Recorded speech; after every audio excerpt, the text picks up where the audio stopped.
Welcome to the Slop Farm. Enjoy the video.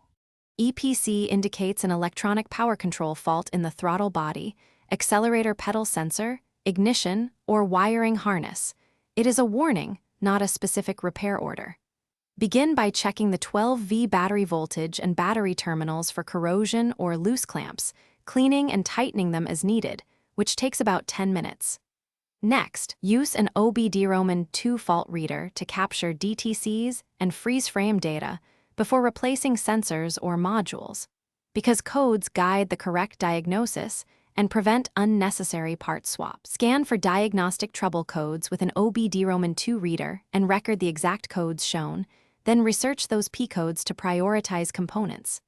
Visually inspect the throttle body, accelerator pedal sensor, wiring harness, connectors, and ground straps for damage, corrosion, or pinback. Repair or replace frayed wires and pushback connectors. If codes point to throttle or pedal sensors, measure pedal sensor voltage and throttle potentiometer values at key positions using a multimeter, and test throttle plate movement.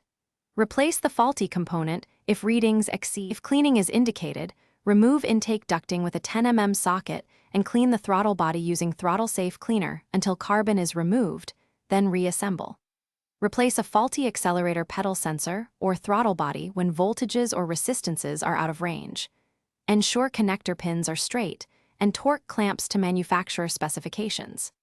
After repair, clear DTCs with the scanner, cycle ignition, and wait 30 seconds. Then start engine and road test for about 10 minutes to confirm EPC light remains off and drivability is restored. Thanks for watching. Consider subscribing if we helped you today.